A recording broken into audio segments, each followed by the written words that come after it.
আচ্ছা, আমরা আজকে যেটা তথ্য পেলাম, ওনাদের বিরুদ্ধে অভিযোগ ছিল যে ওনার কোনো অনুমতি নেই। অনুমতি ছাড়াই উনি যে ভিটা সি যেটা তৈরি করছেন, এই ভিটা সি এগুলো শুধু ভিটা সি না, এগুলো আছে ভিটামিন সি সমৃদ্ধ।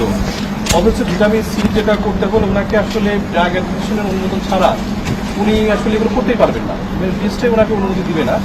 আর ওনার আসলে কোনো অনুমতি নেই। আগে ওনাকে জরিমানা করা হয়েছিল এবং সিঙ্গেলও করা হয়েছিল যে, এবং উনি আমাদেরকে প্রত্যয়ন দেন যে উনি ঠিক করবেন এবং অনুমতি নিয়েই ব্যবসা করবেন। তো এখন আমরা দেখতে পাচ্ছি ওই একই ধারা বজায় আছেন, বরং আরও এটা নতুন করে অ্যাড করেছেন, সংযোজন করছেন এবং এটা কোনো রকম অনুমতি নেই এবং এগুলো ভোক্তা স্বাস্থ্যের জন্য খুবই ঝুঁকিপূর্ণ।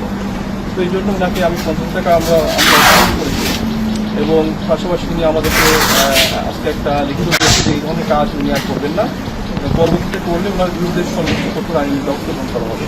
আপনি এখানে আসেন, আপনি তাহলে আপনি কি এটা করবেন কি করবেন না?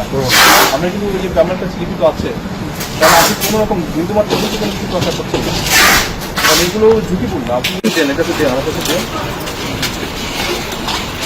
ক্যাম্পস রাখবেন। তারপর হচ্ছে যে আপনার যে হাকিম বলে, আপনার হাকিম তো না, আপনি ক্যাম্পস রাখবেন, যেহেতু আপনি এগুলো কাজ করছেন।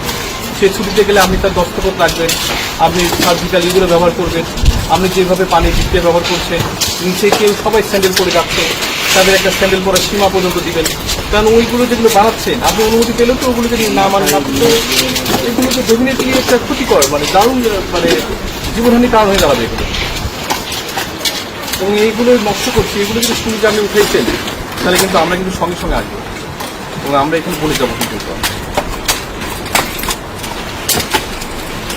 ঠিক আছে, ঠিক আছে।